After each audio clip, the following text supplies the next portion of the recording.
Letter P sound pa. Pa. Letter Q sound kwa. Kwa. Okay, letter R sound r. R. Okay, letter S sound. Okay, letter T sound. T. Okay, letter U sound. A. A. Okay, letter V sound. Okay, W sound. Wa. Wa. Wa. Okay, letter X sound. Yung dulo lang.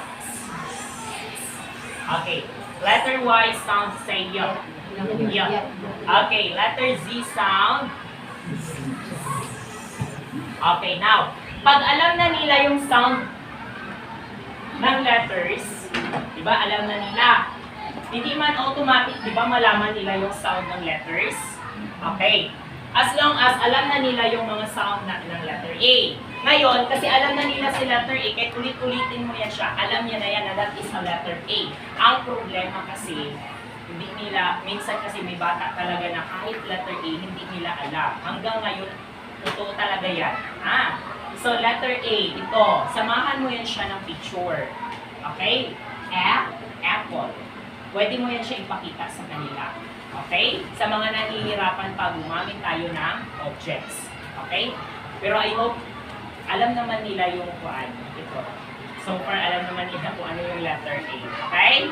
Okay, now, finally, assume tayo na nalaman niya na lahat ng soundings. Pasensya na po sa mga alam na magbasa ha, para at least yung iba na hindi pa ma-introduce lang sa kanila kasi yan ang order sa amin. Okay? Okay, now, alam na nila yung soundings from A to Z. Ewan ko kung ano yung diskarte ng iba. Okay, ngayon, ang i-partner mo yung consonant. Okay, una-una ito, sabi ko kanina, ito yung i-introduce mo. Huwag kang mag-partner ng iba. Okay? B, then F.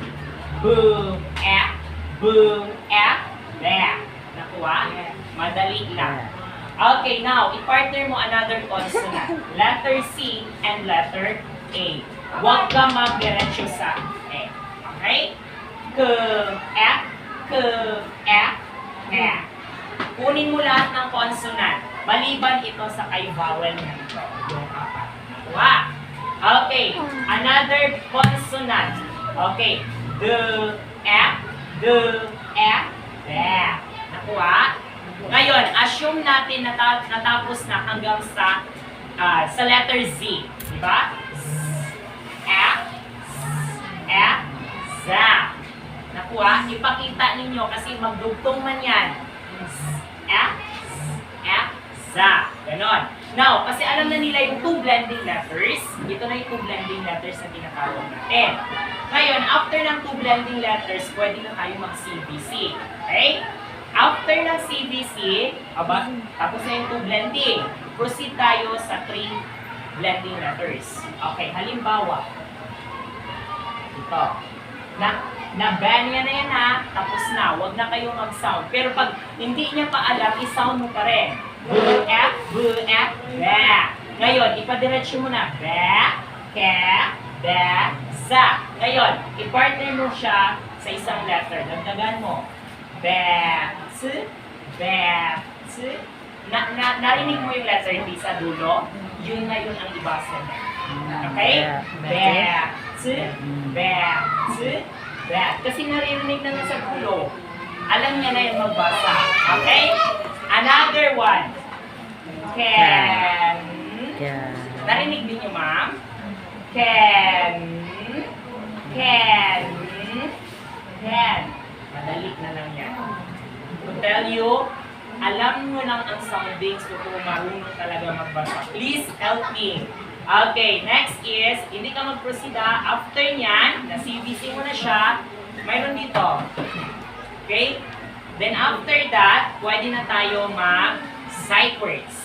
Okay, natapos ng 2 blending, 3 blending, after nyan, sight words tayo.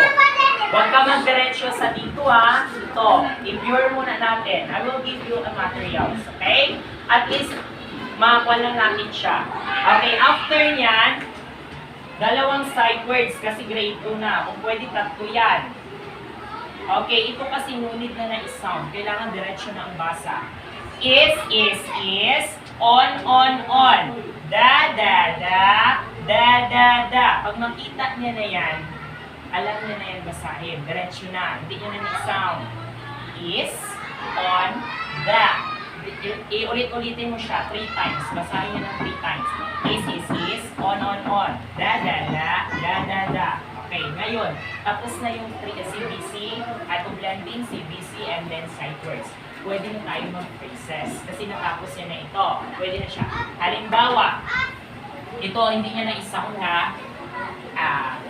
Cat on the mat. Pwede diretso na yan basahin. Cat. O, ganyan na yan siya. Hindi niya pa yung diretso mabasa. Cat on the mat. O, ganyan yan siya. Okay na? Unti-untiin lang natin. Okay? Basta yan yung process. Hindi mo talaga muna yan ipakita kasi malito sila. Tapusin muna si letter E lang. Nakuha, parents. Yes. After ng M, halimbawa, bana, then be, then di, bo, ba. Diba? Basta tapusin lahat si letter D. Hindi tayo magpaluks-luks. Okay na po? Mayroon po tayong materials, ha?